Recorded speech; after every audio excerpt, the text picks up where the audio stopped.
അപ്പോഴ് അവരാ പറഞ്ഞ ഇവിടെ വലിയൊരു രാഷ്ട്രീയക്കാരനുണ്ട്, ജനമനസ്സുകളുടെ കാര്യങ്ങളൊക്കെ കണ്ടറിഞ്ഞ് നോക്കി നടത്തുന്ന നല്ലൊരു വ്യക്തിത്വത്തിന് ഉടമയായ ഒരു മനുഷ്യനാണ്. അത് ഞാൻ തന്നെയാണ്. അല്ല, എന്താ നിങ്ങളുടെ പേര് പറഞ്ഞത്? പേര് പറഞ്ഞോ? പേരില്ലേ? ഉണ്ട്. പേര് പറയൂ. ഇത് പാത്തുമ്മ. പാത്തുമ്മ. ഇയാള്? ബി പാത്തുമ്മ. ബി പാത്തുമ്മ. അല്ല, ഈ പാത്തുമ്മ ഏതാ ഒന്നും മിണ്ടൂലേ? ഓള് കുറച്ച് ഇൻട്രോവേർട്ടാ. പാത്തുമ്മയോ? കുറച്ച് അകലം. അല്ല, എന്നാലുവേ ഈ ബന്ധു വീട്ടിലൊക്കെ വന്നിട്ട് ചാരിറ്റി എന്നൊക്കെ പറഞ്ഞ അയൽ വീട്ടിലൊക്കെ ഇങ്ങനെ ഇറങ്ങി നടക്കുന്നത് ഭയങ്കര മോശമാണ്. നിങ്ങളൊരു കാര്യം ചെയ്യ്, എന്തായാലും വന്നതല്ലേ.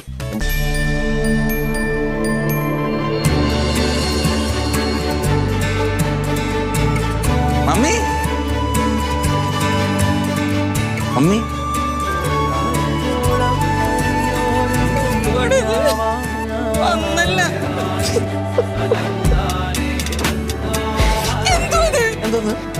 വെച്ചിട്ട് നിനക്ക് ഇവിടുന്ന് പോയിട്ട് തീറ്റ മാത്രം ഉണ്ടായുള്ള ഇത് ഉടുപ്പിന്റെ ഇല്ല.